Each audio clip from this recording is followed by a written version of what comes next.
Okay, well, thanks for coming and thanks for inviting me. It's great to be here, and I'm really looking forward to this as a discussion rather than I get to stand up at the front and tell you everything that I believe, which would, I think, bore you silly. So I view philosophy as kind of like more about exciting questions. I'm going to have a few conjectures, and I don't want to basically be overconfident. One of my themes is overconfident people with power, and philosophers have been prime offenders. I'm going to say that there's another academic specialty which is a worse offender now, but that's a big reveal to come. Yeah. And that sort of, or two specialties, and that's sort of in a way a job. I come from a sort of an embattled philosophy program and an embattled faculty, a humanities faculty. We're kind of, in a way, the argument that we can make for preserving philosophy is, yes, we are declining, but our line of decline is like that. Go and have a look at art history. It's sort of, in a way, we look good when compared with other people, but we're not doing well. And it's kind of like when you talk to university administrators who are looking around saying, "Ooh, what can we cut?" I mean, they look at philosophy and they say, yes, I've heard all that before about how in this time of change we need philosophy, but where are the students? I mean, if you can't get it through, you convinced me, I'm just waiting for the students. So it's really difficult for us to basically make our case when students don't seem to be. They're like sort of, I don't know, I like to think of our students as terrible, but people who kind of disbelieve in climate change. It just takes a while to get through. And sort of they're almost not ready to believe yet. So anyway, I've got a job that I think is an interesting job for philosophers.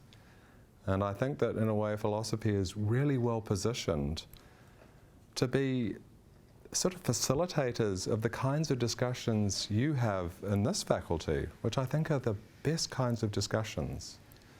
So what's my reference to Socrates?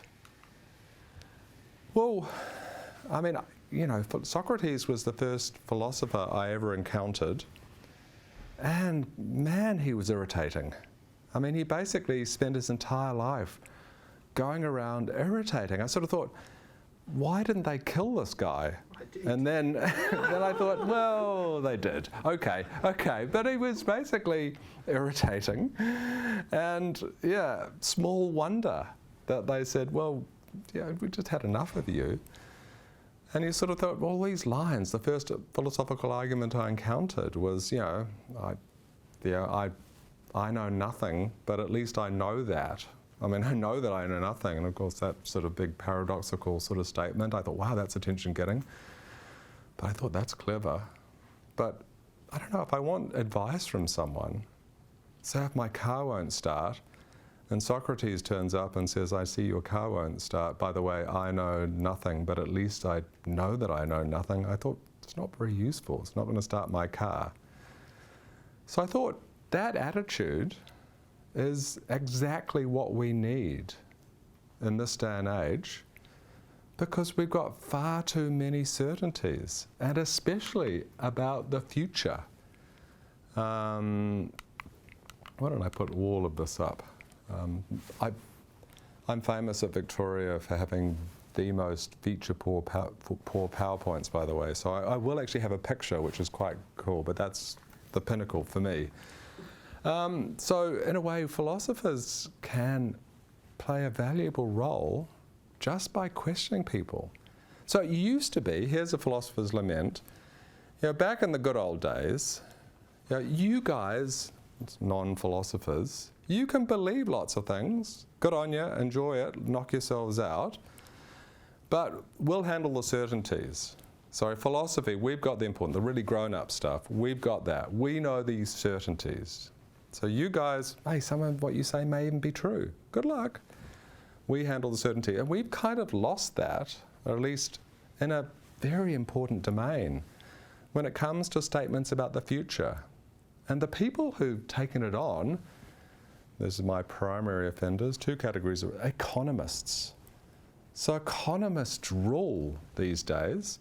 So I write for a site called Project Syndicate, which is quite cool. I mean, I like writing for them. It's mainly economists. It's sort of, in a way, project, they syndicate your stuff and you end up, it's kind of fun, you write something and there it is. Gosh, there you are. I didn't know I wrote Russian, but they translate it and they syndicate. And most of the people there they're like Nobel laureate sort of economists, and it's a way for them to spread their thoughts.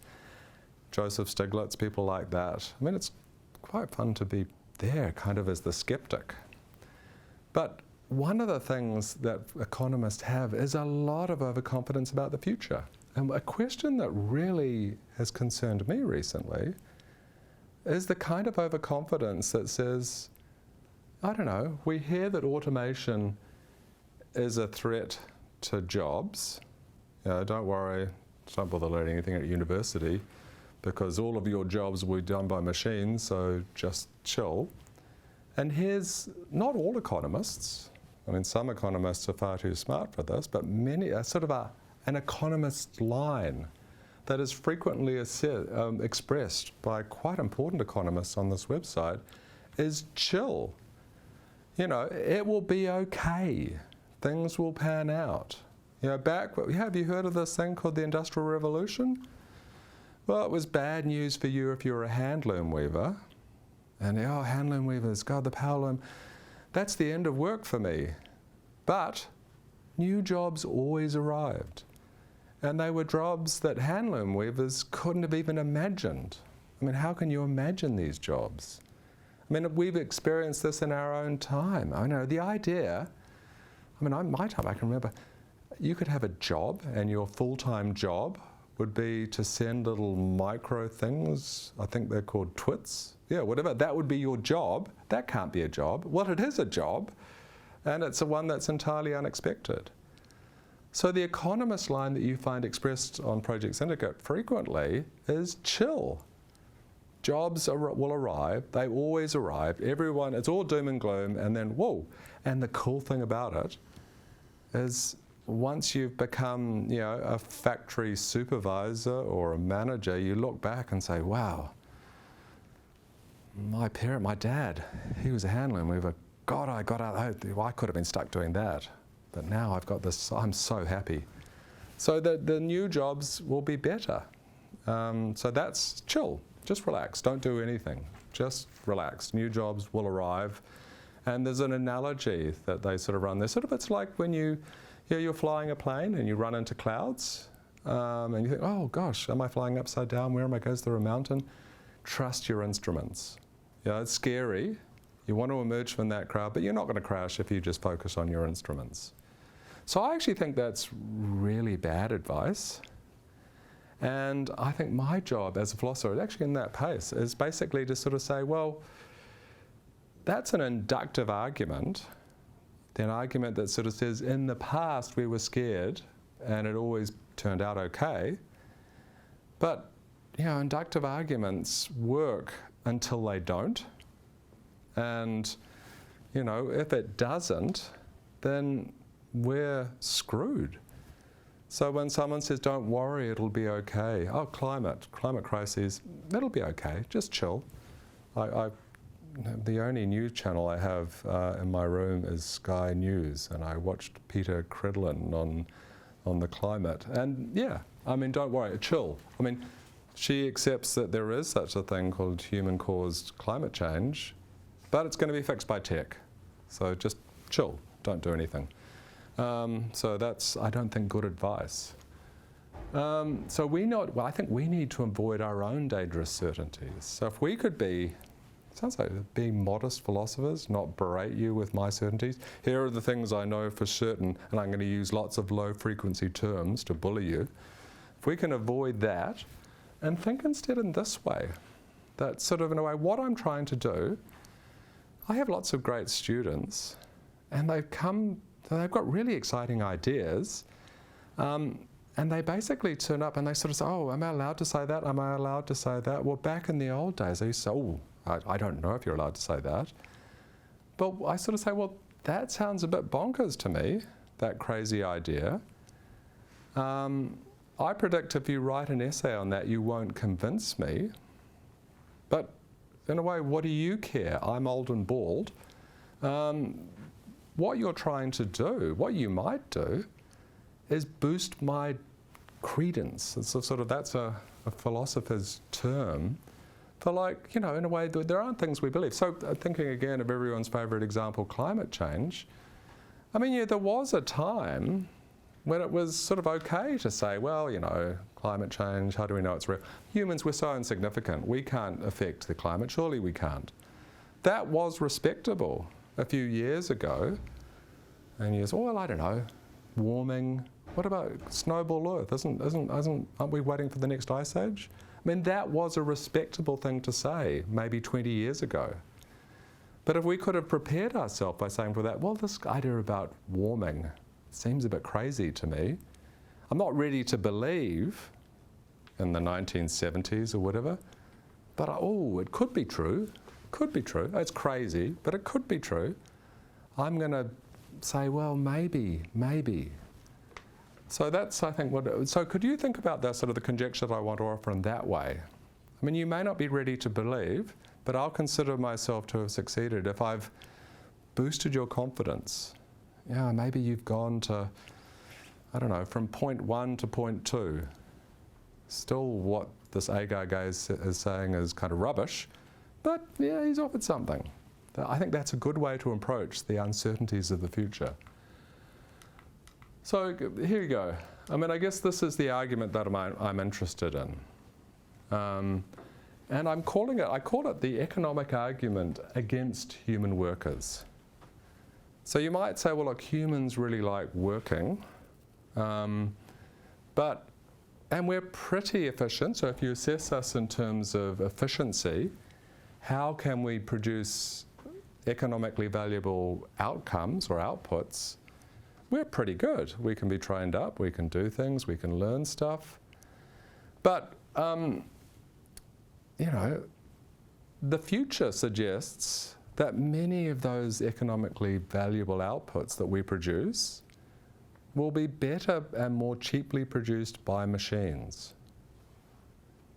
Now, I don't know, and that's true for almost any job that you can think of. If you think purely in terms of the output, right now we reign supreme, but if you were to prepare for the future, I guess Martin Ford is one sort of the very popular book that made the case, is that, well, basically almost everything that a human can do, a machine of the future can do better. Now, I don't know if that's true. I do know it's scary. And I do know that when someone comes along and just says, another strand of economists is sort of, well, to list all, you don't reassure me by listing all of the things that computers are rubbish at today. You don't reassure me better than that, because that's what happened when someone said, oh, one day a computer will play really good chess, maybe good enough to beat the world's best chess player. You don't reassure me by saying, well, look at that rubbish program. Now, computers rapidly went from playing absolutely rubbish chess to playing chess that can beat the best human players. So it's sort of like, you're right. I mean, gosh, go back to 1990. There's no way the best chess computer is going to beat the world champion. But come 1997, it happened. So you think of almost anything, like piloting a passenger. I gave a talk at the University of Newcastle. I guess these are recorded. So the Vice-Chancellor of the University of Newcastle, maybe I shouldn't say this, but he's a roboticist. And he, again, this is the other source of it. He sort of said, blah, blah, blah. It was a very good discussion. He seems a nice bloke.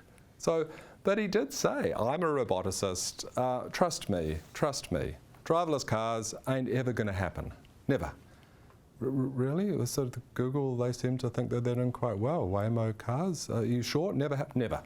No one will ever get into a driverless car, because why would you do it? I just thought, well, So people say, I've never been in a driverless car, but people say that, well, that you rapidly get over it and then you just relax, but never happen. Well, really? Okay, let's trust you then.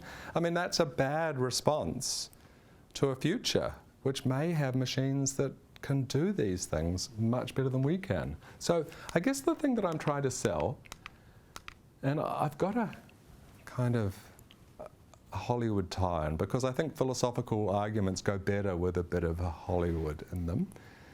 So I've got a different Hollywood tie-in from a very successful Hollywood tie-in offered by a philosopher about the digital future. So my concern is, and I just want to boost your I want to get you worried about this, is that we potentially face a future, I'm not certain, in which basically almost anything we can do, anything that anyone would pay us for, will be better and more cheaply done by a machine. Okay? There's a great novelist, Gary Steingart, who basically looked at automation in the finance industry. And you might, I don't know nothing about the finance industry. I read this book, it was quite scary. So if you think the finance industry is all about these big brains sort of finding patterns and doing, scrutinizing sort of things and working out where to place, I mean, it's all, the future of the finance industry is in AI. And that's where your money is, invest in AI. And he sort of said, well, isn't the future is when the shrinks for their kids are replaced by algorithms, that will be the end, there'll be nothing left. That's scary, I'm not certain about it. So the concern I have is it's different. You ever heard of Nick Bostrom? Nick Bostrom is a philosopher. Well, okay, here's something I'm going to ask you if you've ever heard of. Have you heard of the Terminator? It's all true. Skynet. I mean, in fact, look, he takes a sort of quite a densely argued book to say that's all true. That's all true. But in a way, the idea behind it is quite simple. So it's all true because computers, once we make an AI and it can get to the point at which it can self-improve, it will get even better and better. And eventually it'll say, do I need humans anymore? So I've got a different Hollywood tie-in for my concern. I wish he'd written a shorter book. Has anyone read the Nick Bostrom book? It's not fun. It's because he basically gives you a shitload of arguing and then sort of in a way, yeah, you've already scared me. I'm going to take it seriously. But now you're going to convince me to be certain about it. I'm not ready to go there. So here's my movie tie-in. Has anyone seen Forbidden Planet? Yeah. I mean, it's sort of in a way an MGM movie. And it was the first sort of really serious, before the Forbidden Planet, all of the sci-fi, they were all B movies, low budget. And MGM decided, well, we're going to give you a proper budget for this, so see what you can do. And it was a great success. But it's got an interesting category of aliens called the Krell. And the Krell are, well, I was going to say you can see them there, but you can't because they all went extinct just eons before humans ever arrive at their planet. This is part of their technology that's underground. And the way they go extinct is, it's sort of in the story about why they do this, sort of they have this technology that makes some of their thoughts real, and they kind of unleash their ids and wipe themselves out that way. My concern is that that's what we might do to ourselves. I mean, in a way, when you think about what we do, if we choose to make ourselves redundant, I don't know. I mean, gosh, if we choose to make ourselves redundant, we're all, when we think about ourselves in terms of what we do, efficiency, we're pretty bad. I mean, as in, there's an imaginable technology that can do what we do better. So what I'd like to say is that we need a category of social jobs, and they're jobs in a way which involve either thoughts and feelings of others. So I like to think of this as sort of a little bit of philosophical uncertainty and thinking about the connection I have with my wife. Now, what does my wife think of me? Well, I hope she loves me. I love her. But does she think that I am a paragon of efficiency? No. In fact, does she recognize that almost everything I do could be done better by an imaginable technology, and I mean everything I do, could be done better by an imaginable technology? Yeah, she probably acknowledges that. But I hope when she has a fully automated Nic Agar, husband bot, who's better at everything, can perform all the husband tasks so much more efficiently, that she says, oh no, I mean, yeah, that's much better and less annoying than the actual human Nic Agar, but I care about the fact that he has thoughts and feelings. So I guess this is a sort of a thought that I have, that, I mean, here's a line of skepticism, and it's an argument that philosophers run that suggests John Searle, who's someone who sort of said, well look, it doesn't matter how complex and wonderful your machine is, your AI is, it will never think. Now, if I'm thinking, do I believe that argument? Maybe not, but it could be true. It could be true. And I think the thought, I hope, that when I talk to my wife, the idea, well, you know, this thing you're going to replace me with, much more efficient than I am, much better at all these things I'm supposed to do, but does it have feelings? Probably. I don't know. Is that good enough for you? I hope that you will go with her confidence that I do have feelings, even if I'm annoying. And I guess I'd like to think that this applies to lots of jobs. So what's true of her reason for keeping me around, despite the fact that I'm annoying, is also true of a whole range of jobs. So the artwork for my book, they almost went with a picture of coffee, because most of my examples involve coffee. And it's true, going to get coffee, it had that instead, which is sort of generic AI, humans turning into machines. It was just going to be a coffee. There's so many examples involving coffee. But I think, well, look, Wellington coffee. Yeah, I know we're sort of a bit nutty about it. But it's I did think, well, look, what do I get out of? I don't know the person who serves me coffee, but I do have it's a human interaction, and I hope when he or she says, "Enjoy your coffee," it's not a deep relationship, but I hope there's a real thought. I hope briefly, before they've forgotten who I am, that there was a genuine thought, oh, I hope you like it. I mean, that's, in a way, that's a social job. It has all of those kinds of things. So if we said, well, look, we have to create these jobs, and lots of jobs. You might say, well, why are we sending humans into space? You know, why send a human to Mars? I mean, they're a stupendous feat to do it. And for our next technological feat of amazement, we will send an elephant to Mars. I mean, we're just not built to be sent to space. It's going to be really difficult. But if you view space exploration as a social job, well, isn't the whole point of going to space, if we're a social creature, social species, is telling us what it's like? I mean, so Neil Armstrong, the first person on the moon, died recently, and he was famously taciturn. I did my job, I came back, and yeah, mission accomplished, and that's it. He didn't talk about it. He didn't want to be interviewed, he didn't want to discuss it. And I sort of, in a way, in this concept, well, bloody hell. I mean, that's the whole purpose. I'm never going to go to the moon. So what was the crunchy noise? You know, when you walked there, what was that? Was it a bit like walking on gravel? What was it like? What, you need to tell us about it. That's the whole reason we sent you, rather than a robot. So you're just going to say, it's like you've left the job half done. You came back to, and the whole point, we're a social species, tell us.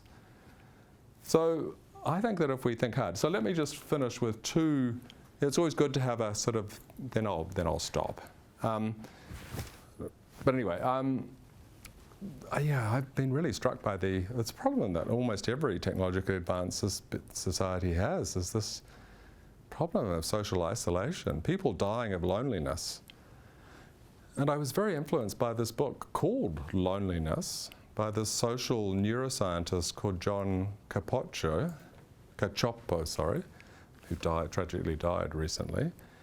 And he sort of says, well, look, we're an essential, his term, an obligatorily gregarious species. So if you want to torture a penguin, exhibit it, put it in a zoo exhibit in sand.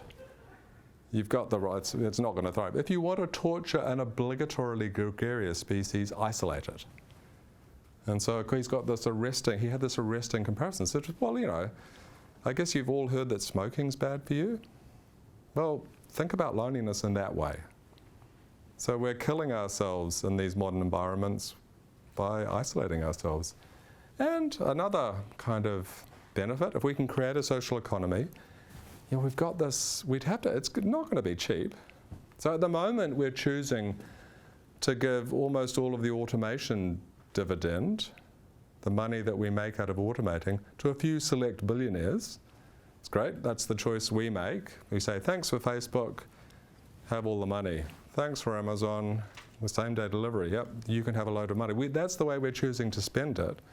We could instead choose to, those are basically creating jobs. I mean, I guess when I think about this, it's a problem with the view, isn't it, when it solves every problem. But anyway, when I think about some of the problems, I mean, why is it that people come to have ridiculous views about Muslim people? Well, maybe because they don't know many, they've never had any as co-workers, they don't know them, they would, if they did, they would believe, I don't know, oh, my parents told me all gay people were pedophiles. It's difficult for me to believe that if I've met gay people. I mean, it's just absurd. But if I haven't, if I've had no contact with them, well then, I know you told me, you're my parents, you also told me that bread was nutritious, and that was right. So I guess I'll go with you. So just, in a way, if we could, so there is the findings by social psychologists that suggest if you really want people, people who start out not trusting a member of a group, and you get them to work, you've got to work together, this is work. You have to work together. You don't just say hi, you've got to solve problems together, it's social. That's a great way to overcome ridiculous views. Thank you so much for that, and thank you for traveling all the way here. I did a very American thing by writing something out, and then I'm going to say it, rather than the way most countries do it, which is sort of off the top of their heads. So I would like to raise, and this is in relation to chapter 5 of your wonderful book, I'd like to raise the situation of Martha Ashe, the love affair from Black Mirror. So Martha's boyfriend, Ash, dies, and she replaces him with a cyborg replica who is surprisingly better in the sack than human Ash. But Martha remains unsettled by her not knowing whether or not there's true love in the human sense behind his behaviors. And Agar, it's Agar, right? It's Agar. Oh, Agar. Agar? Okay. I'll say, I'm a New Zealander, so anything is fine. No, well, that's not okay. We're very easygoing.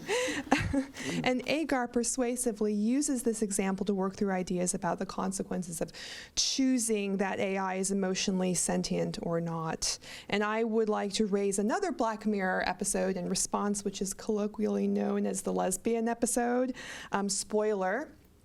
In which two women meet and fall in love in a virtual reality world where in the physical world one is in a coma and through the VR has expressed her desire to be euthanized, and the other is in a retirement home with failing health. And they choose to be uploaded to the VR system where they will both die and live in love and in perpetuity once with the comatose woman waiting for the other to join her after she is euthanized. And while this doesn't really speak to AI robots in the same sense, I think it does speak to technologies and how they are and have always been entangled with our ideas of love, responsibility, humanity and humanness. And what I find important in both episodes is the kinds of questions around sentience, feelings, and ethics they afford. And this episode made me and my husband just bawl, like ugly bawl where there's snot. And I don't think that this is arbitrary. I think it very much has to do with the story basically being about how technology at its heart makes us more human.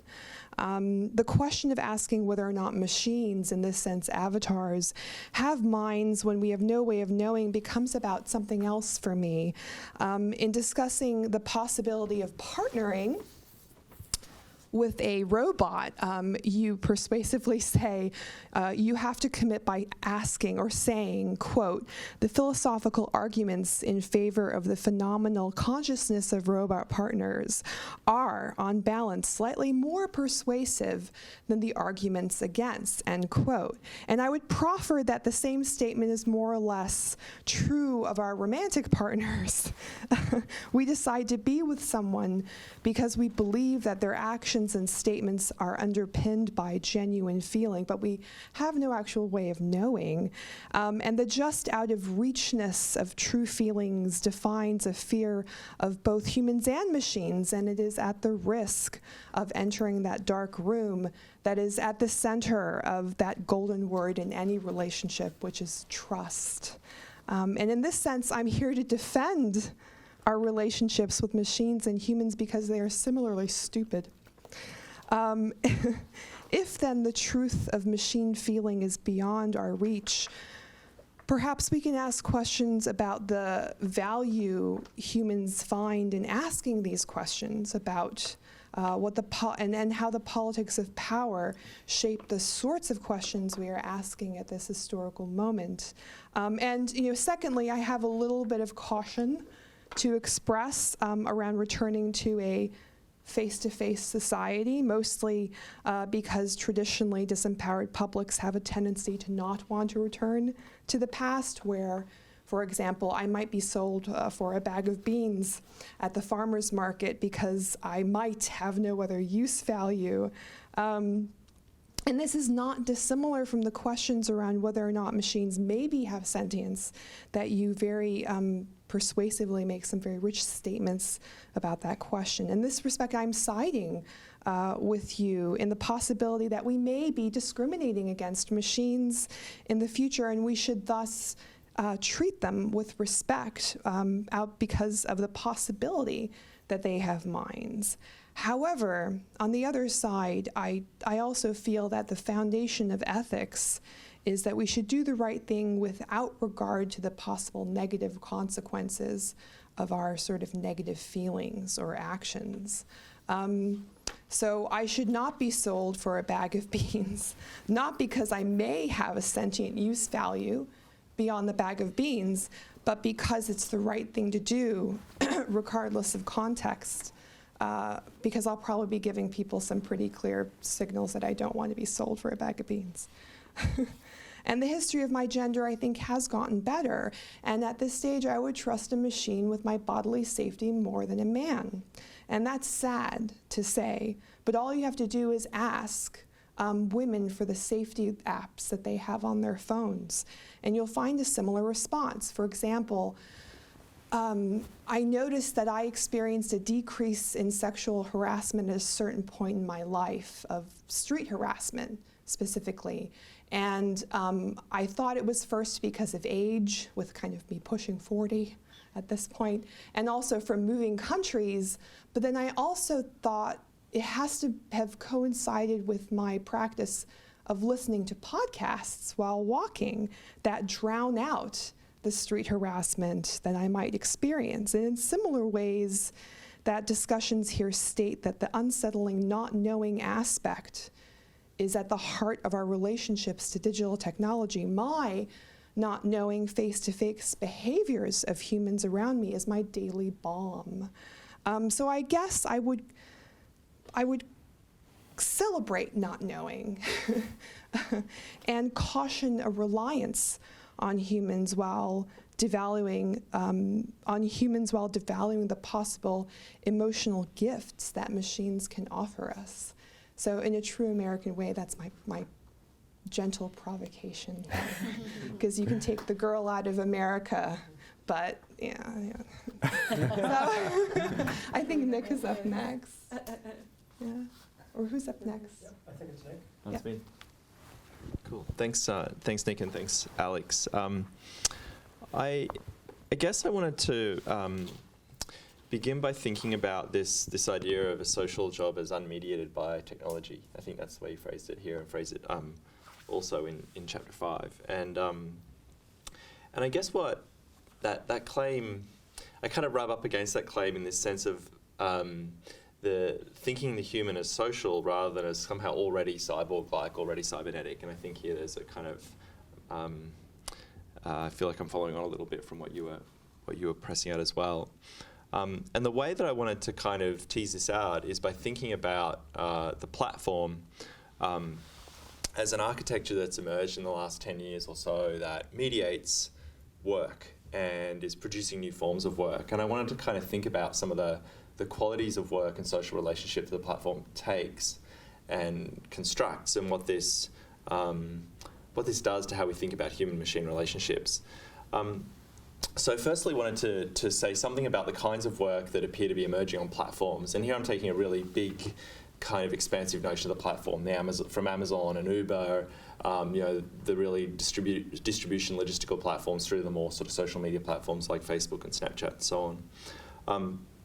But the first thing you could say is the platform makes the experience of being alive almost a kind of ubiquitous form of productivity. So to use a platform is to work constantly in the sense that your use is always generating data, information, and so on. It's generating value for the platform. So your constant kind of human experience with the platform is central to its kind of appropriation of labor. And then the second part of it is that platforms create a new kind of piecework, a new kind of very task-based labour, and they atomise and optimise tasks, you could say.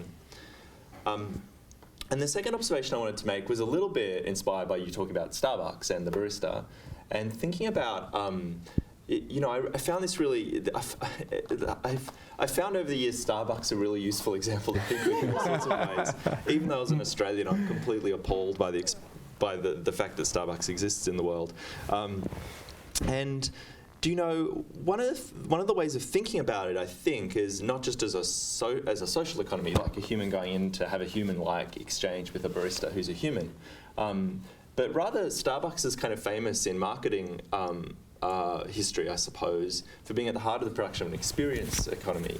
And platforms very much pick up on this logic. And so, of course, Starbucks is famous for not selling coffee, but selling the kind of coffee house experience. That's how they break through as a major brand. And so the question that I got thinking about is, what are that already in a sense Starbucks is this combination of human and mediated kind of technologies that produce the experience. And to what extent could you gradually subtract the human out of the Starbucks coffee shop, but still construct the experience that is felt as, by the consumer as human-like? And I think you could look at Starbucks over a 20, 30-year period and see all of these ways in which the human gradually gets subtracted back out of the coffee house. And maybe the last frontier is the barista, right? How to get the barista out now that we've mechanized the production of this experience in all sorts of ways. But what you would be left with, I think, is humans in the coffee house experiencing it as a kind of social atmosphere. So I think there's something here about the way the platform still wants to produce human experience and optimize it and profit from it, but mechanize all of the forms of labor that perhaps go into producing that experience. And so then I wanted to kind of, how many minutes have I used? Probably 3 or 4. You've got 2 minutes left. Okay, so maybe what I would like to think about then is, or propose is, as machines automate and replace mechanical procedural forms of labor, what is it that humans are in a sense left doing in the platform era? And that I think I want to suggest 3. I think that humans do and will continue to do the work of I kind of think of this as tuning and switching. That is, acting as the interface through which lived experience is translated into data that platforms can work with. And it's hard to see that kind of work going away. The second one is piecework, that platforms certainly change the social character of work by decomposing it into a series of tasks that can be assigned. And this is a kind of future of work in an automated economy, I think. And the third one is the kind of affective dimension of labour, the work of, I'm borrowing this a little from Paul Preciado, but really the work of arousal, that humans use digital technologies to kind of arouse one another. And I think your example from Black Mirror plays on this, that this is central to our uses of technology and will continue to be. And perhaps just then to finish, I think even as you go down the path of automation, you're always left over with the kind of very open-ended qualities of human experience that platforms won't do away with, but will increasingly kind of incorporate into their architecture and business models. I guess. I'm just getting this out to take some notes. Okay. I'm worried that I'll forget all of the great points you've been making. All right. Okay, well, I realise I've got to thank two Nics. So a Nic, an Alex, and a Nic. So thank you very much. And I guess it shows that you should not put barista in the title of your chapters, because I'm talking about chapter 5 as well. But I am taking a different angle, so that's cool.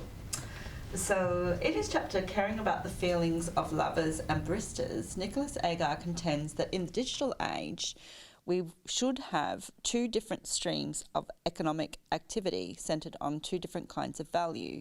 The first stream will be digital, based on efficiency in achieving outcomes, and will most likely be dominated by machines. The other stream will be the social economy, where humanness is valued, and so we'll focus on beings with human minds, beings capable of feelings like ours. Although efficiency is also valued there, according to Agar, we might prefer less efficient relations with humans than more efficient ones without.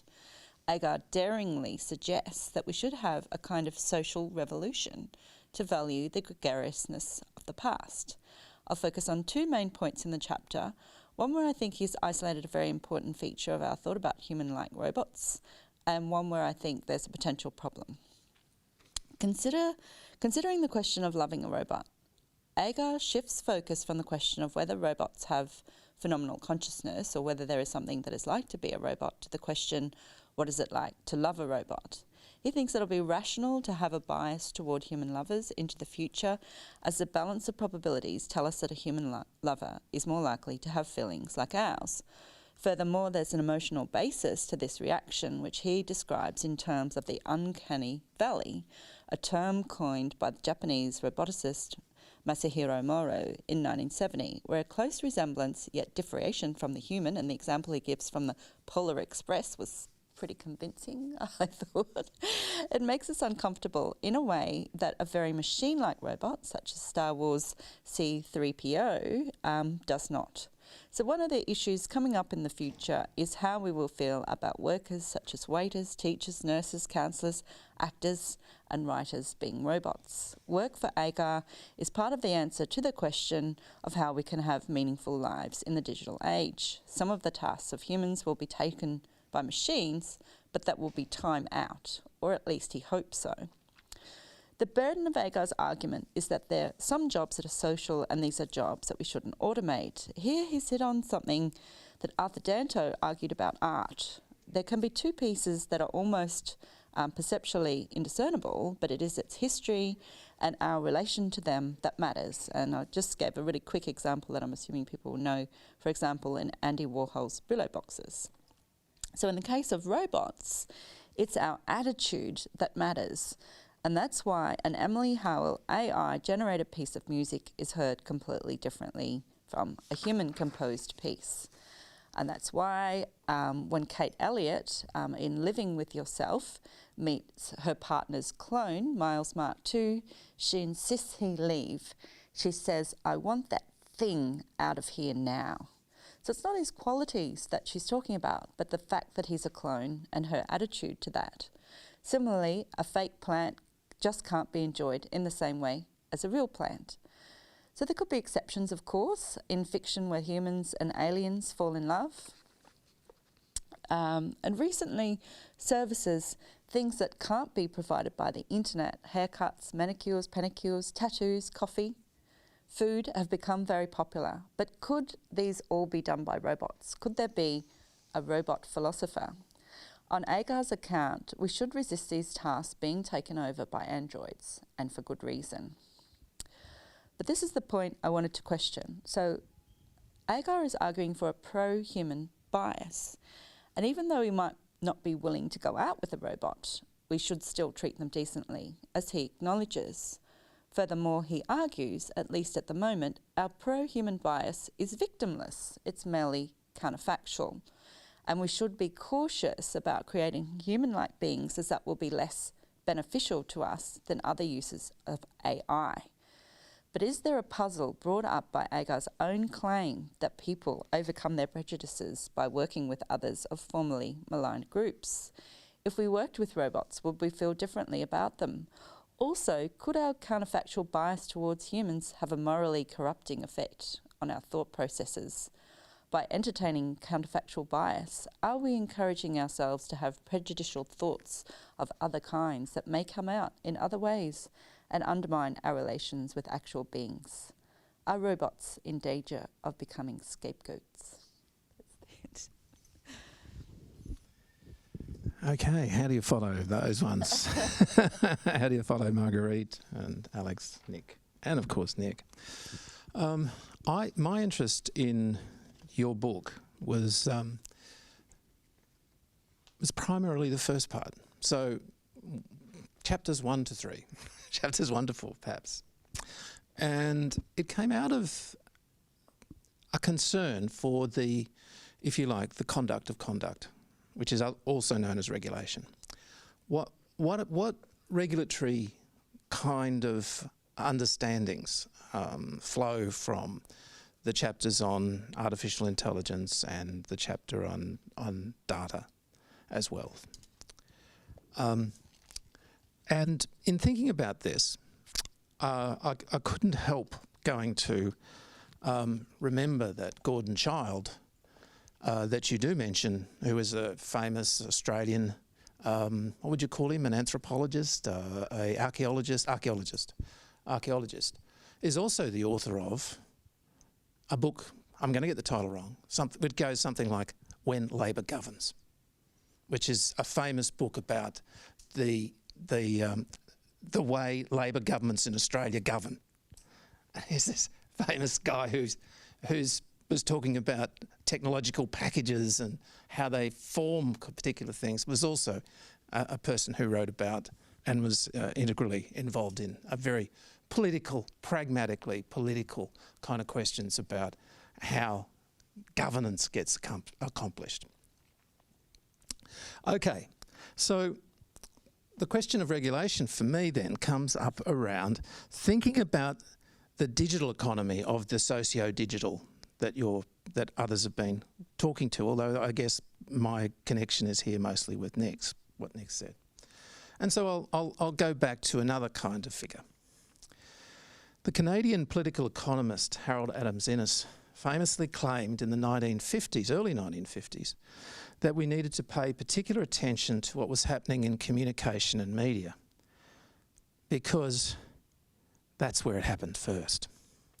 Because it's in communication and media we see the lineaments of future societal and economic organisation.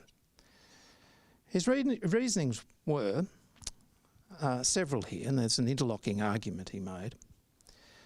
He argued that the model for the modern corporation was in fact a media company, the telegraph company, Western Union, whose principal telegraphic business was, of course, newsprint, providing copy for newspapers, global newspapers.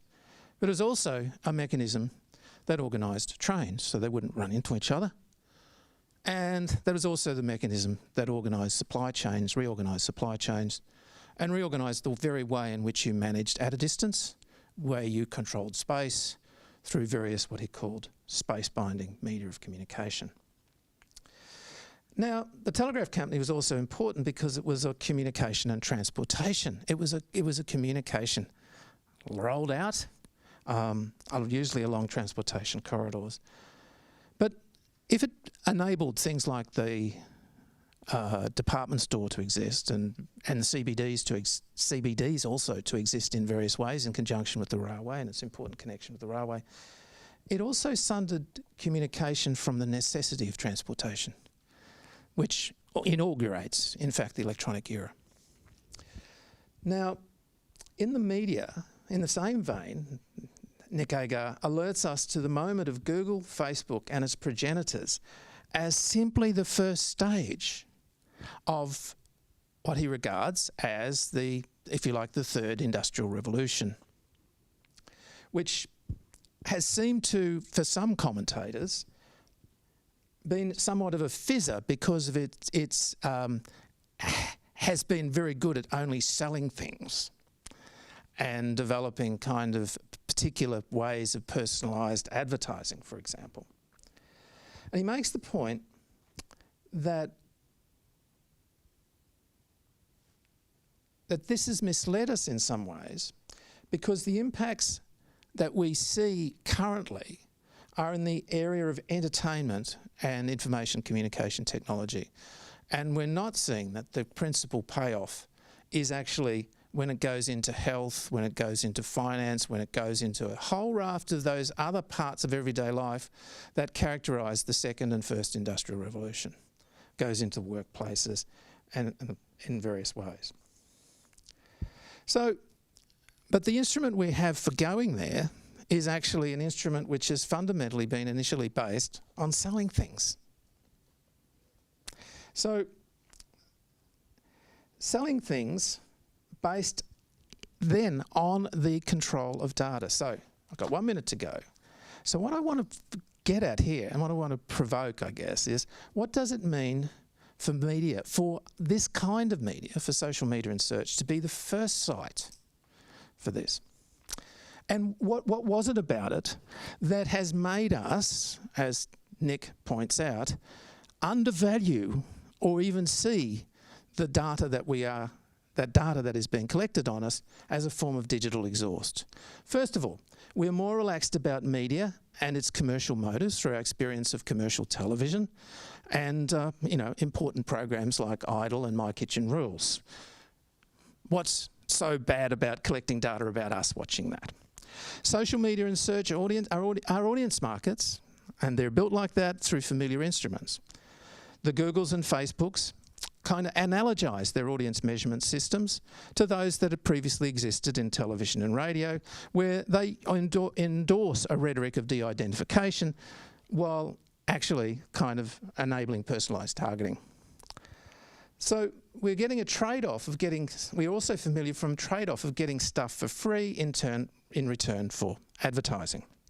And we're familiar with the service's orientation to craft and anticipating our needs in emerging genres and program formats. Now, this was all right when it was just a matter of media companies, but these are not just media companies. And these companies are, of course, the companies that, assembling information and data, are able to, for example, and this is now an issue in the US, that the US government has effectively been able to get around what was a limitation of the Supreme Court on how it could collect data about people by simply going to Facebook and Google that had already collected the data on the people as themselves. So, in a sense, that's where I kind of see the significance is, and Nic asked the question, how might we reform this view of the digital exhaust in realising the value of the data, and how might we begin to kind of think about the kind of limits that need to be set to the kind of practices and functions of AI. Now, what I see as the limits, what I see as the task is not simply to carve out the social space you've emphasised, but to carve out the space of what you call the pragmatic machine mind, the machine-like aspects of AI that need themselves to have the limits set to the kind of practices that they undertake. Okay, thanks. So you can hold on to that. Nic is mic'd up with the lapel mic, so we'll give him a chance to respond, and then we can pass the mic around, and if there are questions from the audience, we've got mics picking those up there. So you can kind of respond in any order or in any manner that you like, and then we'll kind of open it up for a Great. broader discussion. Yeah, well, so thank you. I've taken some notes because I just worried that I forget. I love these replies, by the way. They were, I mean, in a way, measure of success of a book as if it is, well, I don't know whether you end up believing what I say, but if they provoke these kinds of responses, yay, I won. Not in the analytic philosopher's sense of I compelled you all to believe exactly the truth, what I believe, so you have succumbed, but in the sense that you've said a whole lot of things that as I was listening, I noticed my credences shifting. So ages ago, I wrote a book called Liberal Eugenics, which is all this, it's a philosopher being a provoker. And I thought, well, what's something that everyone hates? Well, everyone knows that eugenics is wrong. Well, what happens? It's almost a hashtag. Let's stick liberal on the front and then defend it. That'll provoke people. But I mean, gosh, when I used to present those ideas to some of my students, I got a lot of negative responses. And I realized actually when I got these responses, I'm a philosopher, I can respond. Yeah, thank you for your question. But when I introspected, I thought, gosh, my credences have been shifting. And I'm sort of in a way, there are a whole lot of stuff that I was ignoring or not paying a lot of focus to. So Alex, I mean, in a way, your points, gosh, I'm a guy, and I don't know these things unless someone like you forcefully expresses them to me. Because I consider there's a difference between sort of in theory, I know there's an issue. If you look at how much women are paid, how much men are paid to do the same thing, I see that issue, but I don't see it in the way that you can see it, and I won't sort of see it in the way, I won't respond to it in the way that I should unless you forcefully remind me. Because I guess I aspire to sort of in a way talk about human experience, but I'm a New Zealander living in a guy. I mean, in a way, so I need you to tell me. So thank you. But I mean, all of your thoughts. I mean, shall I make some comments as I go through? I mean, I took some notes here. So yeah, I mean, I love that episode of Black Mirror, the lesbian romance one. I love Black Mirror, but you come away in deep despair, and that's about the only one. You think, wow, it's so good. Whoa, future, roll on, we need that. I mean, it's just a wonderful thing. And so I loved that episode. I mean, I found the one that I focused on with the automated husband. It's kind of chilling, and I could sort of see how that was, but that was, okay. If the future is going to be like that, I'll have more of it. So I guess I'm thinking, I don't know. I mean, in a way, when I talk about a pro-human bias, and when I talk about social work, God, someone raised, when I gave this talk, someone said, well, here's a social relationship, the relationship between a slave owner and a slave. You're in favor of that? That's a pretty defective social relationship. So I'm very keen not to bring that back, even if it is a social relationship. But I guess I do think it has something in its favour, in that it's if I'm mistreating a Bangladeshi textile worker so I can get fast fashion really, really cheaply, I don't know how they're suffering. I don't care. I just want this, and I want it really cheap, and I want it now. So in a way, it's difficult. If I have a slave, gosh, let's not bring back slavery, but at least there's some kind of, I don't know, I've had a bad day, I'm going to beat my slave. Well, no, that's actually, when I come to it, pretty difficult to do. At least there's some kind of check. So wouldn't it be good if we could, I would love to, I mean, that's why, forceful voices like yours are so essential. If we could actually sort of say, well, I think we can do better. And the things that you've described that I don't know, unless you tell me, that if we could move away from them, that would be fantastic. So, but thank you for that. What about, there's so many things I can say. So Nick, I mean, I like the third place reference, and I guess that's what Starbucks was supposed to be, wasn't it? Sort of all these people sitting around. I sort of have this vision of this 17th century coffee shop. It was where you went to plot your revolution. and you had coffee, and I thought, wow, if Starbucks could be like that, that would be great. But one of the things that I quite like about work and the interaction that I have with the barista while the barista's still there, I'm quite a shy person.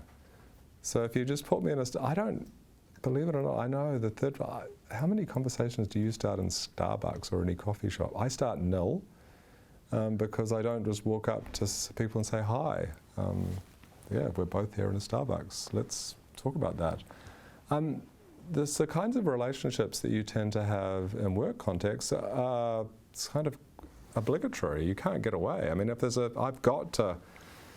I need coffee, I've got to navigate this barista, I've got to have an interaction, a human interaction. So I kind of like, in a way, the future in which we get to choose. All of our social relationships are chosen.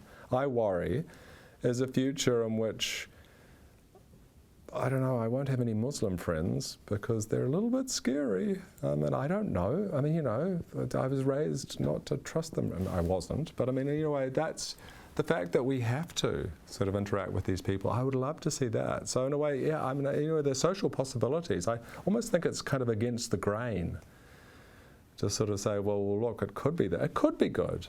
But I want us to sort of, there's a terrible sort of finding that basically when American students go to sort of very large, diverse universities, they tend, not because they're nasty people, but to stick to their own.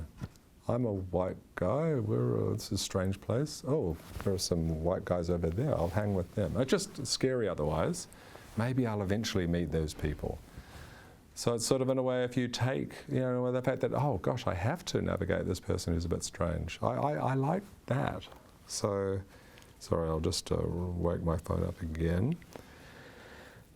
And yeah, I mean, Margaret, great point. I mean, in a way, that's true, isn't it? Sort of in a way, I view this as kind of, I suppose it's sort of, I know when you have a prejudice, it's terrible, isn't it? I mean, if I was to say, well, look, you know, I don't consider myself prejudiced, but people with, I don't know, purple and pink polka dotted coloured skin, I hate them.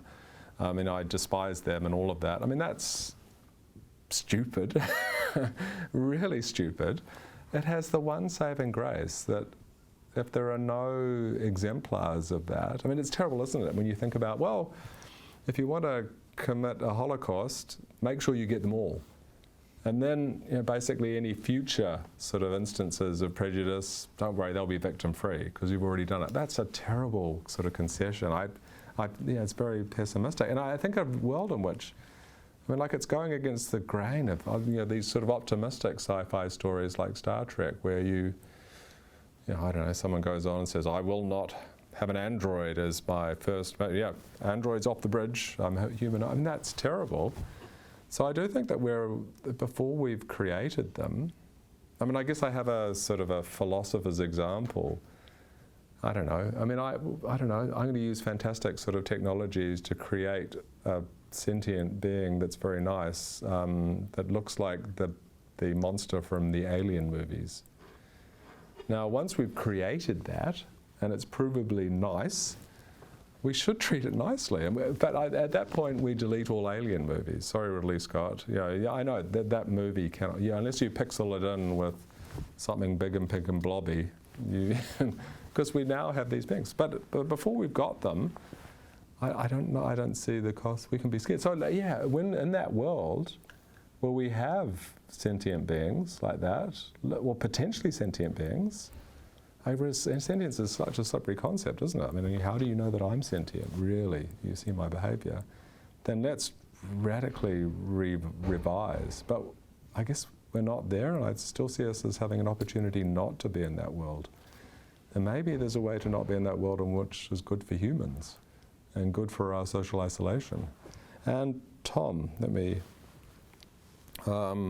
yeah, I love, you know, Child. He's great, isn't he? I mean, I love. He's a sort of a famous iconoclastic sort of anthropologist. He's obviously a bit of a genius and totally mad. Yeah, so the whole concept of a technological package, I thought, wow, that's a really interesting way to think about an organizing concept, to think about the digital revolution. What constitutes the digital technological package? So that's, yeah, I leapt on that idea and thought, how can I use it? And he's just a fascinating character to read about, just because he's kind of bonkers, but in a great way. I think that I sort of in terms of like talking about overconfident. You've mentioned sort of in a way that Robert Gordon is an economist, and he wrote a book. It's a very confident book, because he's economist to the new gods, by the way, and it's one that sort of said, well, the digital revolution, it's rubbish, or economically it's rubbish. All it's good at is streaming movies and advertising. That's all it will ever be. And then basically sort of Robert Gordon goes through and says, yeah, nothing to see here. I just think that's another case of people, I don't know, being a bit short-sighted. I mean, right up until now, maybe it's been mainly about selling us stuff that we don't need, but there is a potential future, unless the Vice-Chancellor of the University of Newcastle's right, and none of the stuff works because it's all just rubbish. There is a future in which it does work. So in terms of like who owns our data, and I guess maybe this is coming back to Nic again, and cyborgs and things. By the way, I am a cyborg. I'm a special kind, I'm not an interesting cyborg. I'm not a Arnold Schwarzenegger, but I am a diabetics cyborg. And I'll just test my blood sugar now with my, hang on, just to prove that I'm part human, part machine. Oh, a little bit high, 8.2. That's good. But yeah, so I'm sort of in a way, I hope that's, I mean, I guess I care about the fact that that's quite a peripheral cyborgization. So yeah, I see a difference between that. I still see that as well. I don't have to tell my wife, yeah, I'm cyborg now, just fundamentally different. I think I'm essentially the same, but I have this stupid pancreas that doesn't work anymore, so I needed some tech for that. I'm in favour of that. I should be, otherwise I'm doomed. And actually you were talking about sort of in terms of who owns our data. I mean, I guess, isn't the question, what are they going to do with it? I mean, it's amazing the way that we've turned over our data. Ministry of Health in New Zealand knows a lot about me. It knows that I have diabetes. It knows that a lot of things. It's all on a file.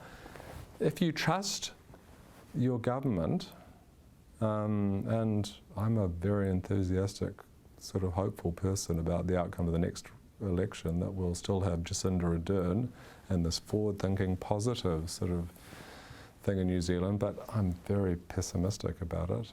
I think that we'll just go evil the way everyone else seems to go. So, but I hope desperately.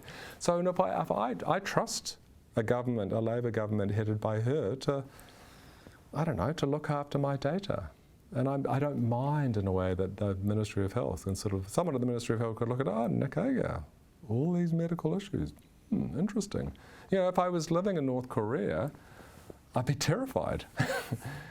If I was living in China, I'd be terrified. But it's sort of in a way, I think the question is, is Google a good guardian for my data? Well, not as good. I don't trust Google as a guardian in the way that I trust the Ministry of Health in New Zealand. So, yeah, and there's miles of other things that you've said that I haven't responded to. But you have shifted my credences. I mean, that's the way I think about it. I can feel the sand moving, the ground moving under my feet, and that's not just because I come from Wellington. Thanks, Nic. So let's open it up. Any immediate kind of responses from the panel or questions from the audience? I'll jump in. Thanks Thanks everyone. What an interesting discussion. What a great way to start the morning. So do I need a mic for this? We're not recording the discussion? We've got... Okay, good. Just making sure. So I really enjoyed the conversation, and one of the things that I really appreciate that's coming from your book, but also that was really drawn out in the discussion as well, is interesting to see the way that in discussions about the future of work and in the impacts of artificial intelligence, until recently when people talked about the human, the focus always seemed to be like the thing that made the human distinctively human in the present age. It was always associated with creativity. And I'm really fascinated that this came up particularly in the responses as well, that all of you in your responses focused on issues of experience and relationality. So I'm really fascinated when people talk about the future of the human now. It seems like the characteristics that are now most associated with human is no longer creativity. Creative jobs will be the jobs that only humans can do in the future. Now it's social jobs, other sorts of things that people are looking at. But in all the responses as well, you're all looking at issues of different experiences. Like I loved your example, Alex, of the positive mediation of being able to walk down a street in a way where you're protected by technological mediation. I think that's a really important point. And you see this in a whole range of factors. Like I personally find the sort of smart synchronized texts in homes, like the Alexa systems and so on, I find them personally creepy for data reasons, but I have a family member who's really disabled and can't operate any switches with her hands. And so being able to do everything in a voice activated way, it's really changed my perspective on how positive that kind of mediation can be. So I found that it's an interesting shift in the dialogue about the kind of robotic technological futures. But I mean, for me personally, the thing that interests me most is actually our transformations in what we think the human and the technological are, like the sort of conceptual transformations of those two categories. But one of the thing that I wanted to ask about was the extent to which, with our discussions around, the future of work, but also the future of relationality, that we have, if we assume that there's a kind of causality in the relationship between the social and the technological at the moment. And I'm asking this because I just finished reading a book that came out in 1948, and I'd never heard of it until a couple of weeks ago. So I read it with great fascination, called Mechanization Takes Command. Am I like the last person on earth to hear about this book? Or is it one of those books that everyone just missed when when it came out? But I mean, it's well known. It's by Siegfried Giedion, who, despite his name, he lived in Zurich a long time, but he did spent a lot of his career in the US, so he's writing for an American concept.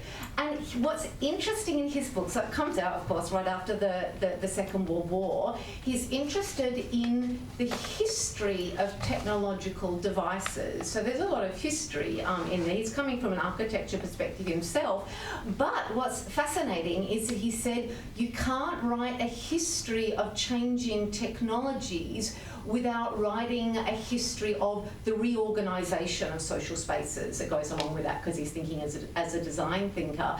And so what he says is that it's often the social spaces that change first and the technology comes afterwards. So technologies only come to have an impact after the social relational space has already changed, that it's that enables the changing. And I wonder if we tend to think the other way around in the present day, if we think we have to rethink how sociality works because technology is changing. And to me it was quite revelatory to read a whole book that, by the way, is 800 pages long, that takes the opposite causality as a kind of given. So that's my provocation to join in with the other ones, whether we tend to think that we have to rethink sociality around changing technologies, and whether we tend not to think that maybe it's the social spaces that are changing first. Is there a example in the book that you could throw out to us about a social space changing? Is there some way of just illustrating that simple?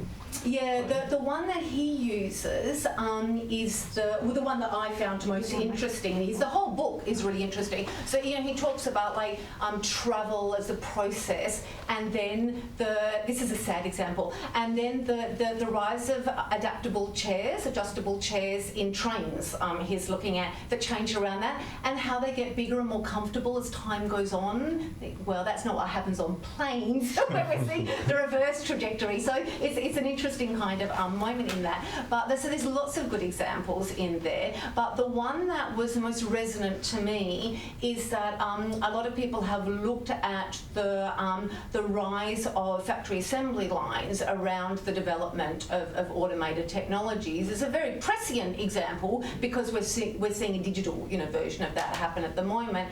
And he traces the way ideas of scientific management precede the technology. And most people will take that history the other way around.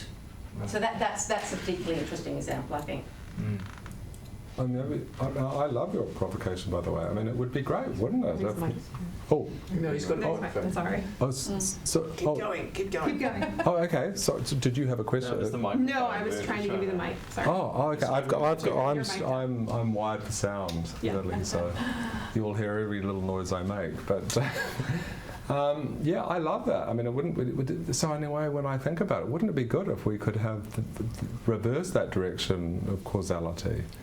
So we could create have an idea about what it is to be. I mean, I would see it sort of, going back to Cacioppo and his book Loneliness. So sort of in a way, well, I don't know, what do we need as social creatures? Well, we need other humans in our lives. Now, okay, how will tech help? And I guess in a way, when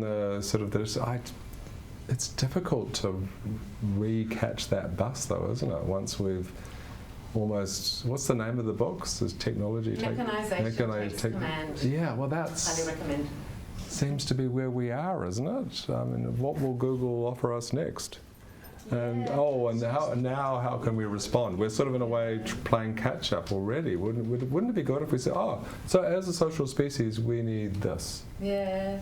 I mean, for me, what's most interesting about that idea is what Google is doing now is, in a sense, a result of a changing social space. And that's interesting because if we're looking at these kind of evaluations, do we think that these are good directions or bad directions? Do we think there are ethical implications that we should be, looking at, like driverless cars and things? We're always worried about the ethics of those. But in a sense, the provocation of that book is that the social space has changed in such a way to produce this kind of technology. It's like we have already decided that we do want these things and that they do have a benefit. Rather than thinking like now they're here, like what do we think about them, seeing their existence and their utility as a result of a kind of collective change in the social space. There's another book called When Old Technologies Were New by, was it Lee Marvin? Carolyn Marvin, that has a brilliant similar argument, a little more recent, but she covers the telegraph and railroads as being kind of really sort of similarly shaped. Electric light shows. Electric light shows as being kind of charged, if you will, by sort of changes in society. It's a lovely book. I think there's sort of something I would sort of add to that, which is that certainly you have to think about affinities that are clearly there, which have to be there for various kinds of apparatuses to take place and to take off. What you've said would not go against anything I've said, because when you talk about social relations, you're already talking about technologically mediated environments. And in the media system, you're already, the social media and search was built on an existing kind of, and a redirection of an existing ensemble of electronically mediated communication, and the social spaces that had been both pre-existed it but developed also in coordination with it. So in a way, that question of kind of the social relations needing to be there is also like, yes, of course it needed to be there, because Google and Facebook wouldn't have got the idea that they could get away with the bogus forms of de-identification that they have if it wasn't for the social science-based forms of de-identification based on survey principles, with fully transacted things with the people who participated in rating surveys, that they would not be de-identified and they would not be targeted through their forms of identification. So, you know, but of course that ground was prepared by the emergence of integrated marketing and by the emergence of a whole series of practices which preceded it that enabled people to be much more comfortable with the idea that that their preferences, loyalty cards as an example of this, would be taken into account. So, and would enable the service that they got to be better in some senses, in some definitive kind of way. And what makes the things like Alexia and Siri so disturbing to me is in a sense the ways in which both of them are utilising that history in media and marketing where we're kind of like, you know, it's just television. It's just like comes out of like commercial television. Commercial television does that sort of thing. It's pretty harmless. And yet it is now attached to the data that's generated from actually your media use and your fund media use, which turns out to be the kind of data which is telling people, pharmacy companies potentially, health insurance particularly, about your health, about your life, about your circumstances. And to me, it's the affinity that is created there is and Nic raises this, is the question of the digital exhaust, that people are prepared to go with the digital exhaust, and rather than see that in fact that data is actually fundamental part of the wealth of these organisations, and that it is not being undertaken in a way that is perhaps meets sort of standards that have grown up even within marketing itself over the last 80 to 90 years, and certainly have grown up in the audience measurement industry over that period. You know, so if You don't want the mic. Oh, yeah, sorry, I should. Sorry, yes, I should. I'm trying to be mic conscious this year. Just to kind of connect it up a little with your example of diabetes, I was thinking about this particularly having. I'd been thinking about this because of a friend whose child was diagnosed with diabetes and had the same monitor. It's like an implant. Yeah, it's just it's a sensor.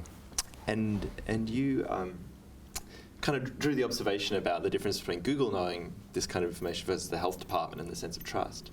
And I mean, as a kind of provocation, I think it's fair to say that Google would know much more about a health condition you have, say in the example of yourself, diabetes, than the health department would, and be able to connect it to far more kind of other aspects of your life, to be able to integrate it with all sorts of other information about you. And I just wanted to kind of raise that, partly joining together your example with Tom's kind of pointing to this larger, this thing that's happened, and despite the fact of whether we trust it or not, it's kind of happened, right? Like how do you orient yourself to that sense of like I trust, like I'm really careful about what I do, like if I think about Australia recently with this whole My Health Record debate. And people are really, I don't know if I want the government to integrate my health records in one database. But on the flip side of it, it's like this other, much more pernicious thing has already happened. I'm drawing an observation here. I don't have a way really of ending it with a question. But Great. Yeah, I mean, I guess, it has already happened. And I guess all I'm saying is, look, I mean, I guess I wonder, Tom, I mean, why do I accept the deal that Apple, Google sort of, I have to admit, maybe I'm just less thoughtful generally and a bit dumber. I mean, shiny. I mean, that's all, as soon as Google offers me something or Apple, I say shiny and I go with it. I mean, I'm still quite excited about my transformation into a cyborg. It's kind of cool. I mean, rather than, I got to prick my finger, that's a bit high, I just go, bloom. And every now and then when I'm bored, I test my blood sugar, which is kind of cool, so shiny. I mean, that's the way I am. I'm a simple creature. And I just wonder in terms of like, how much does Google need to know about us to know? If it thinks that many of us are not very thoughtful like me and will just be attracted by shiny, then yeah, we'll take all your data, but this is cool. I mean, you can have that, and we'll just take care of the other side. So I suppose when I say, yeah, I don't know, Google doesn't want to harm me. I'm sure it doesn't, well, unless there's profit in it. But I hope there's not. I mean, there's hope there's some profit from benefiting me. But I kind of like the idea that when people lose, in general, if democracies are working well, in New Zealand we still think we're working well, but check back with me after the next election. So that sort of in a way, I don't know. I mean, I'm sure Google knows much more about me than the health department. The health department knows a lot, but certainly Google has an overall picture of me. And I feel, I don't know, I'm thinking, I don't know, when there's sort of health bureaucrats are sort of saying, well, our job is, well, we're, I don't know, bureaucrats and, well, sometimes we get it wrong, but our job is to kind of, well, we'd prefer that Nic Agar was healthy. So what advice, my wife works for the Health Promotion Agency, which is all just, let's try and get people to smoke less. That's part of that, but I like that function, and I trust a government that does that, and I sort of in a way when I think about, I don't know, Google, would Google do that? Would Google, I don't know, how much profit is there in vaping? How much profit is there? I mean, in a way, that's the way it will think, and I feel I trust that less. So, I mean, it's in a way, I don't think there's a simple binary yes/no answer. I hope that Google still sees some profit for them in helping me manage my diabetes better. Like they could send me a prompt every now and then, but I'm more confident in general that a government that I trust might, and I played a role in electing, might do that. I wouldn't mind making a comment, because I really liked your idea that unchosen relationships are really important in our life, like rather than only chosen relationships, like with friends and acquaintances and things like that, so that just an ordinary interaction like buying coffee or something like that is actually a social interaction, and it's actually a really important social interaction that we have those. But I was sort of thinking about Tom's thing about data collection, that almost all of those unchosen social interactions now involve data collection. So whenever you go just about anywhere, you're asked for your personal details so you can be put onto some sort of loyalty program or something. So I wondered if part of the social revolution would be trying to resist the sort of data collection in those unchosen relationships. Yeah. I would like to think so. Yeah, that is a good point, isn't it? How these interactions, that's an interesting way to put it, isn't it? There's there's a social, but there's a reason for it. Yes, there's sort of, provide your data, and I'm incentivized as your barista. Yes. There's a tiny kickback for me. Yeah. If I can get your, that sort of spoils it a bit, doesn't it? I think it does. Yeah. Yeah, so it's kind of insidiously going into those kinds of relationships. Sort of like, Yeah.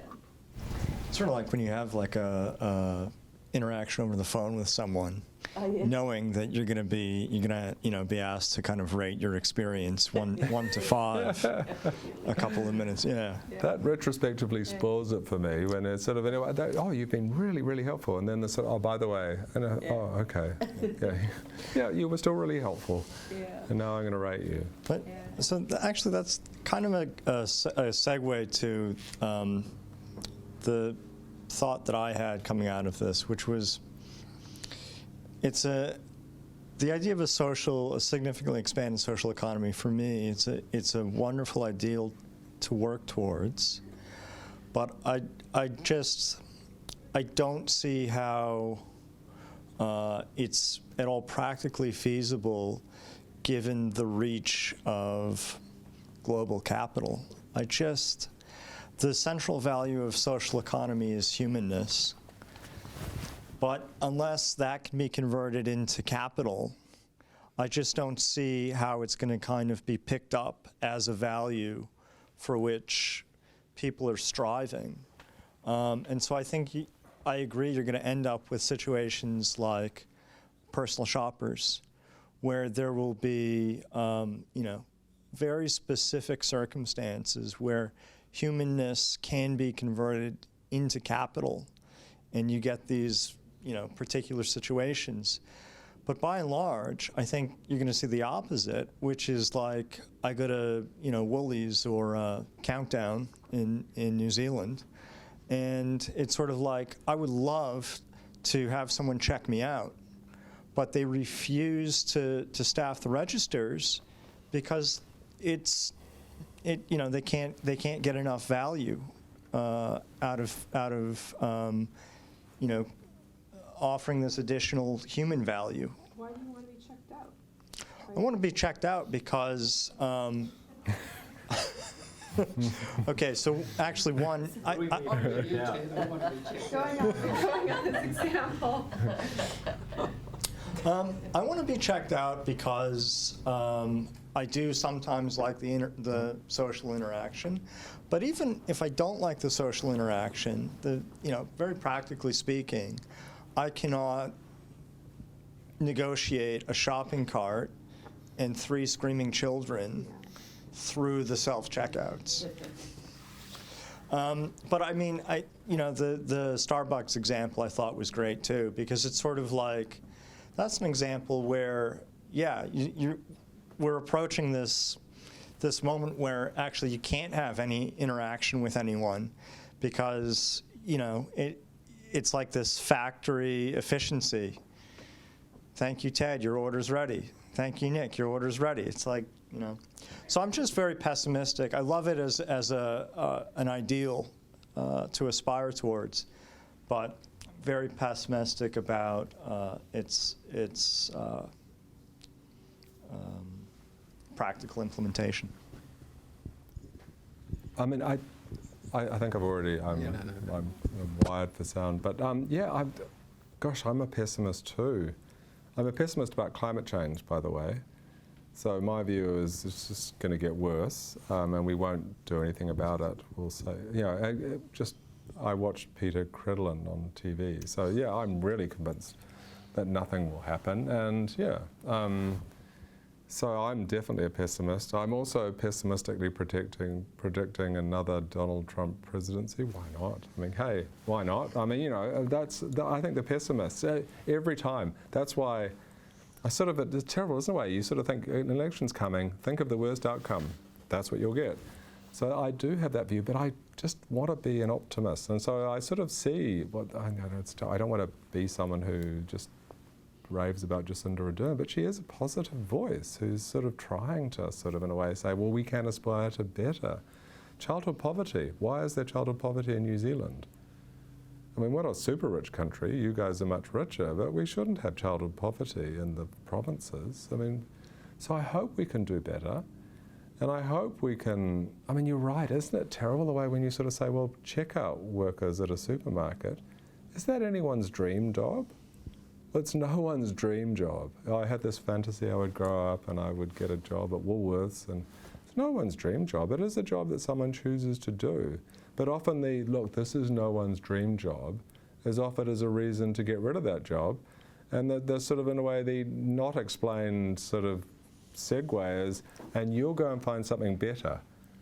But then you think, well, what is it that I'll find that's better? At least this is a job that I've chosen to get, and now you're saying, oh, no, we don't want that. Get rid of those humans. At least it's a job. If you have a job, then you can choose to quit. It's better to have that job than no job. So let's hope. I would love to be an optimist that we can do it. Coincidentally, so that's what I was having a conversation about when they implemented the new auto checkout system at my Woolies. I said to the person, because now they've got one person monitoring all the checkouts, and I just kind of said, so what do you think of this? And they said, well, at least I'm still in a job. For a while. Yeah, yeah. So it's sort of like, it's crazy, it's chaos, and it's worse than what we had before doing registers, but at least I haven't been made totally obsolete yet. So you didn't sort of think to say to that person, oh, don't worry, when that happens, you can find your dream job. But this surely isn't a, good luck, you'll be able to find your dream job now. I mean, there's a Hollywood blockbuster just waiting to be filmed with your name on it. I mean, and this was the argument that, I mean, this sort of argument was the argument that Paul Keating always made about his transformation of the Australian economy, right? That as you automate, the working class find themselves in higher quality jobs, and I think and Keating still comes out and makes that argument, and I think it's time to think about that carefully. But I mean, at least one way to respond to it, I think, is the Woolies example, or the automated barista at Starbucks, is where we're seeing the social economy expand. It seems to be expanding around. It seems to be expanding unevenly in that it expands where people can afford to pay for it. So the kind of coffee shops where you're there chatting with your barista is the kind of coffee shop where you're getting like a single origin pour over, and you're paying $5 for it and whatever. That's where the social economy is expanding. Whereas and like if you think about my suburb, it's like you have the automated Coles situation, but then across the road you have the super boutique kind of grocery store where affluent people go and shop and still and so you get this kind of that's the expansion we're seeing, I think. Yeah, it's terrible, isn't it? That sort of in a way, because it's bizarrely, it acknowledges the value of these human interactions, but says, don't worry, poor people don't get them. Right. So yeah, I mean, obviously, it's interesting, isn't it, that sort of in a way, rich people are choosing to get them, but our economy is choosing to eradicate them because we don't want to. Yeah, rich people can pay for them if they want. Wouldn't it be good if we could actually think about that in another way?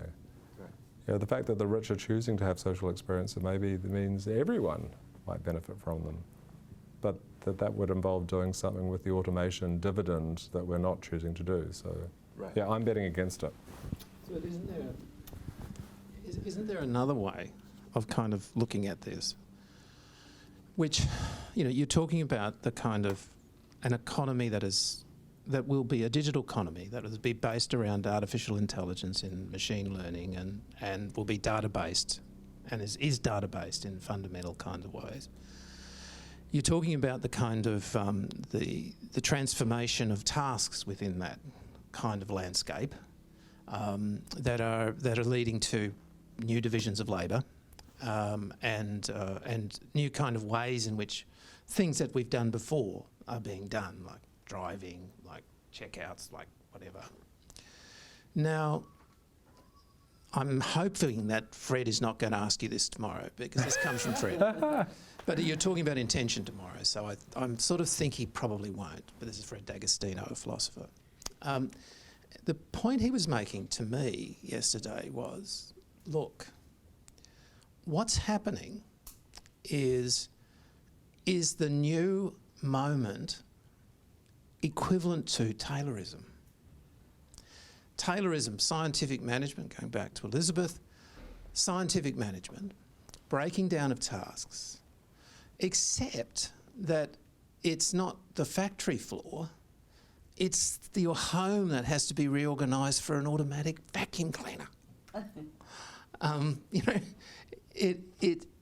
It's kind of, it's if you like, kind of Taylorism to the power of 10 rather than Taylorism to the power of the assembly line and producing widgets of various kinds. And I just wonder if you want to kind of explore that a little bit further, because in your book you quickly go to the social economy, and I wanted you to stay with the digital economy part and its entailments and its issues and the setting of limits there. But because I was just thinking that you do gesture to, in fact, the ways in which all of these areas will be substantially transformed by that machine learning, and that mind work particularly is going to be an important casualty, if you like, of that. But it seems to me that you're speaking to the organisation of a kind of an equivalent Taylorist moment here. Oh. Yeah, I mean, I like the example. I mean, it's sort of in a way. It's not mine. Well, my knowledge of I love reading history, but of course I don't. So I didn't know about the book that you were mentioning. But it seems like a great, I love the point, I mean, in the way that you've characterised it. But in terms of like, I mean, I guess it's funny, isn't it, when you sort of like get carried away with your ideals and then you sort of describe the world the way the world should be, and you sort of say, well, okay, you might say, shut up, enough of that, and what's the world we're going to get? It's going to be a world with more of these technologies. So no one's going to suddenly wake up. No one will wake up and do something serious about climate change. Let's move away from that. Let's do the best with what we've got, which is a tragically degraded Earth, and at least try to make that minimally humanly habitable. And also, I guess, in a way, if you were to sort of say, well, these, yeah, I mean, how am I going to stop the next new application of these ways to get humans to interact with tech in a way that serves the purposes of the designers of the tech? Gosh, I would say if you were predicting the future, don't read my book, work out what Google's going to do next, and work out what uses they have for us, and then that's probably closer. And then maybe, I don't know, try to sort of defensively, sort of in a way, try to sort of respond to, look at what you can do, what options there are to respond to that. So I guess I sort of agree with you, but I wish it wasn't so. Actually, I want to bring up a point about efficiency, because in your book you seem to accept this idea, well, first of all, that there's a value of efficiency aside from the social economy, but also that technology actually is efficient, and at least so far, it doesn't seem to be particularly efficient. So whenever they introduce an automated system, like we were agreeing that since we've got that portal for postgraduate, it takes 3 or 4 months for any of the changes to go through. Oh. And that if you want to change associate principal advisor, it will take more than a semester to do it. So Victoria there's no point. University has basically come to a standstill because of bad IT decisions that we paid that's right. truckloads of money for that don't work. Yeah. So I just wanted, are you optimistic that it will become more efficient in the future? Because it doesn't seem particularly efficient now. Yeah, it's funny, isn't it, the way I do think that there's kind of a mistake that we tend to make. So it's a bit like a Tesla car. Sort of everyone loves the ideal of a Tesla car. I mean, you know, the ideal of an electric car is, I don't know, it's amazing. And we tend to sort of, in a way, so when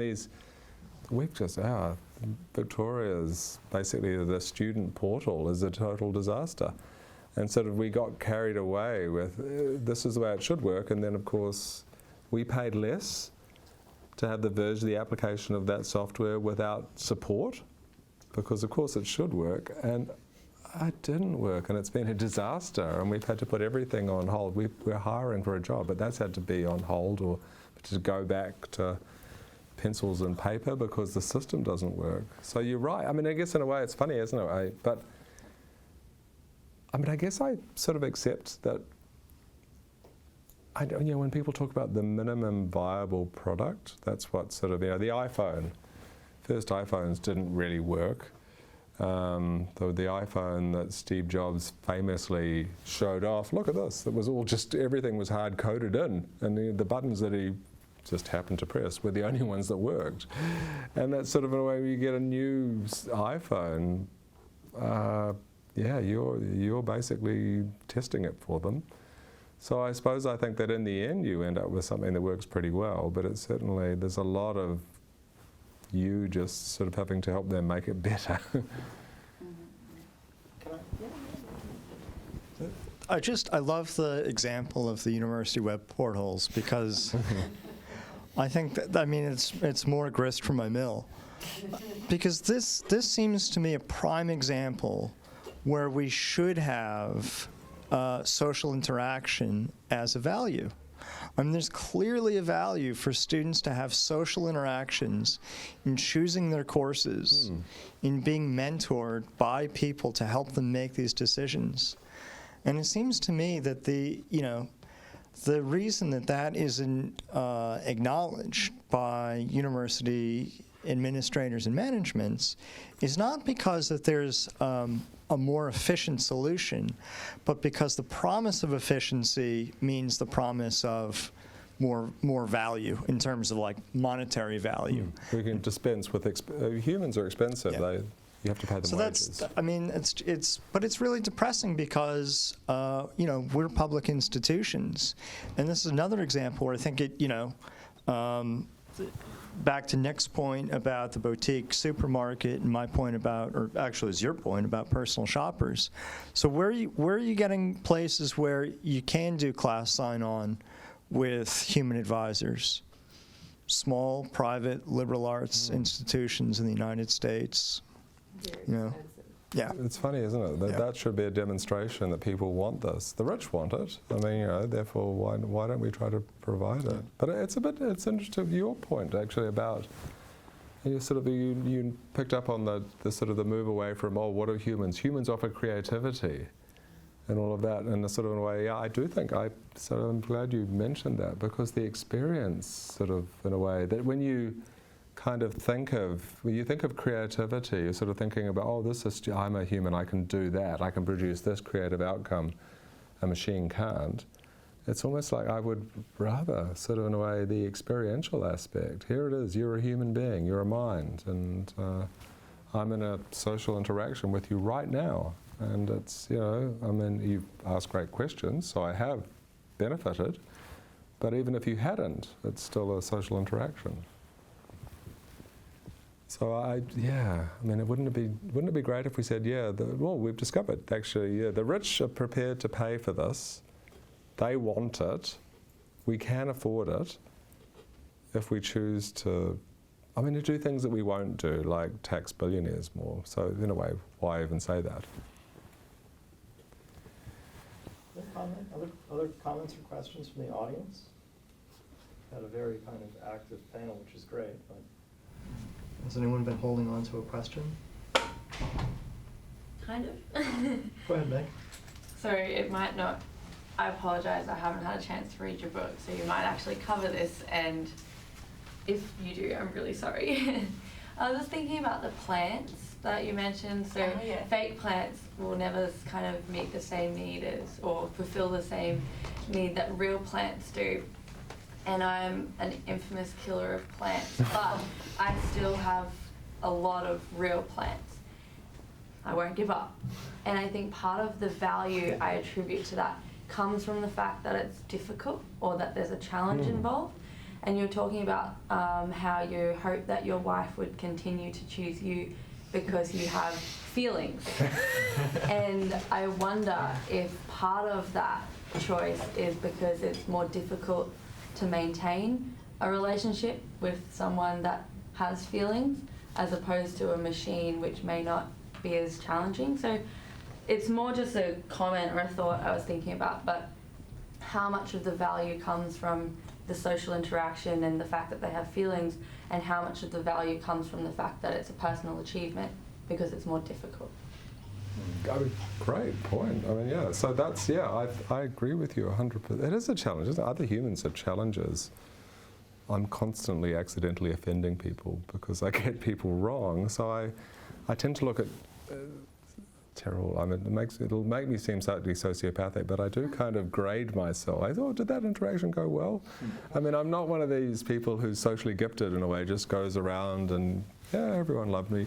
Yeah, humans are difficult. And the thing that scares me most about these futures is sort of in a way, oh, gosh, I don't know, if my wife was to write down the list of irritating aspects of me that she would, yeah, she likes some aspects of me, but there's definitely stuff that she'd get rid of. And in a way, that's, well, why wouldn't I? If I've got my wife bot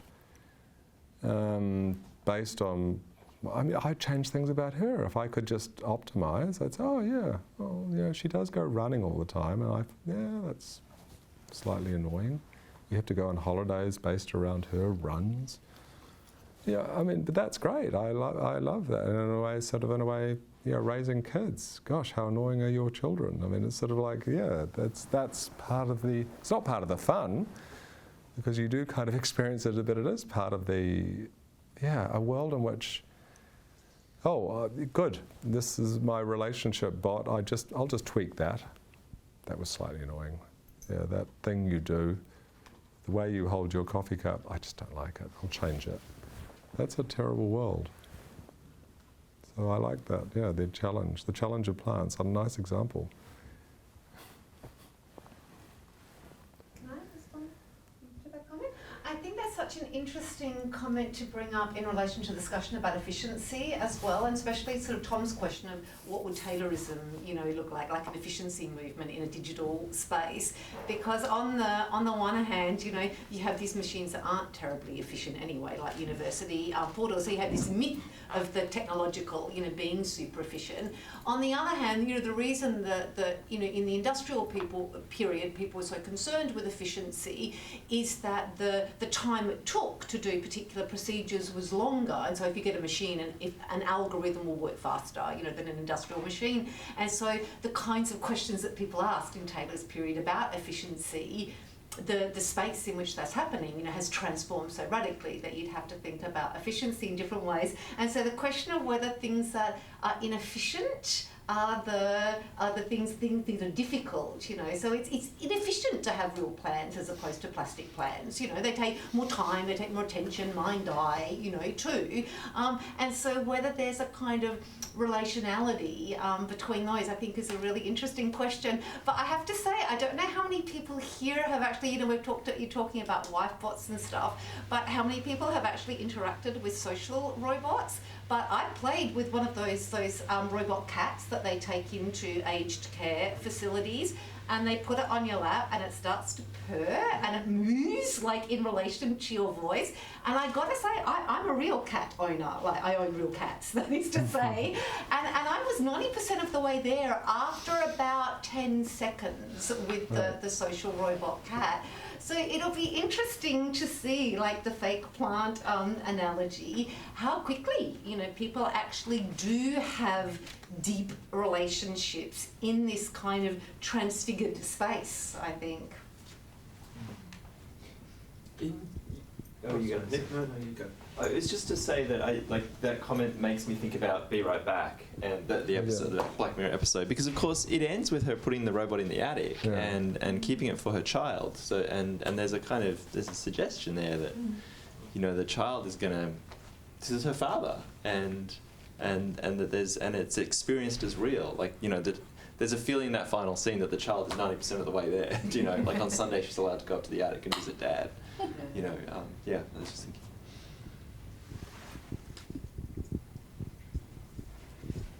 Actually, Nic has got something to say about this. I haven't got the page number, but there's a kind of, I'm not sure if this is me paraphrasing or just your words. One of the words here are playing along with sufficiently human-like machines. So there's a number of ways and a number of adjectives he uses. Sufficiently, suffice for that purpose. And that a lot of the work of these avatars, if you like, this is again his words, distracting attention from machine-like features, and another kind of word as well, provisional admissions to the Mind Club. So the cat has kind of had a little bit of a provisional admission to the Sentient Being Club.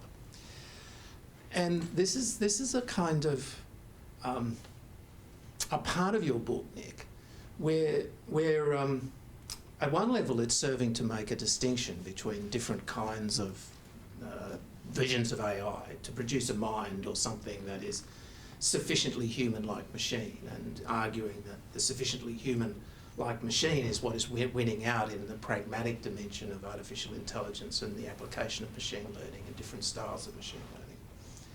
So it just seems to me that we're also going towards making some kind of thing there about either the need to identify this moment of anthropomorphizing, if you like, or to at times it seems like you want to kind of be with John Searle on this point, right? And so we need clear demarcations between and rules for talking about the machine-like and, as it were, the human-like.